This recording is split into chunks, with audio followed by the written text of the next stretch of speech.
Iya, pada saat itu. Karena kalau misalkan saya ditawarkan marketing di perusahaan lain pasti, Ya "Ijazahmu segitu-gitu mana? aja. Ijazahmu mana? Aku belum punya ijazah." Kan itu maeng.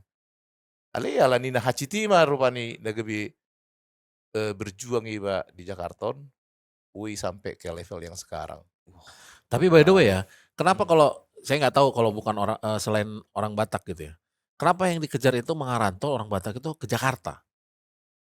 Ya karena di Jakarta banyak orang sukses, walaupun Enggak, sebenarnya banyak orang yang kesempatan itu Lebih kesempatan besar. itu memang lebih besar. terbuka Lebih di besar. Jakarta.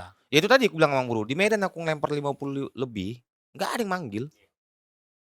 Aku cuma lempar 1, 2, 3 lah CV, langsung di-calling. Artinya kan peluang di daerah lain kan sebenarnya ada juga, cuman kita nggak tahu network-nya mungkin. Ordal ya, ordal. Kita nggak tahu skemanya apa sih kalau misalnya di luar Jakarta ya, kayak di Bandung misalnya, di Surabaya misalnya gitu kan. Toh tetap ada orang Batak juga di sana. Ada orang yang merantau ke sana memang networking-nya ada mungkin di sana gitu kan.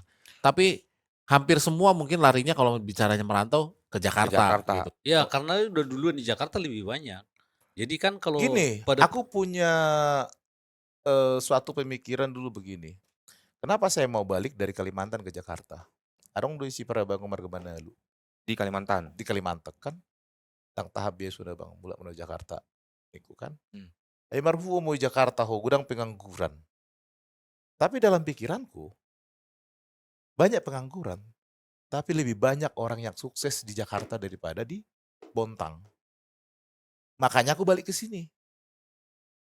Itu langsung saya lawan itu. Ya banyak pengangguran, tapi banyak yang sukses. Nah tergantung pilihan kita mau pilih yang mana. Apa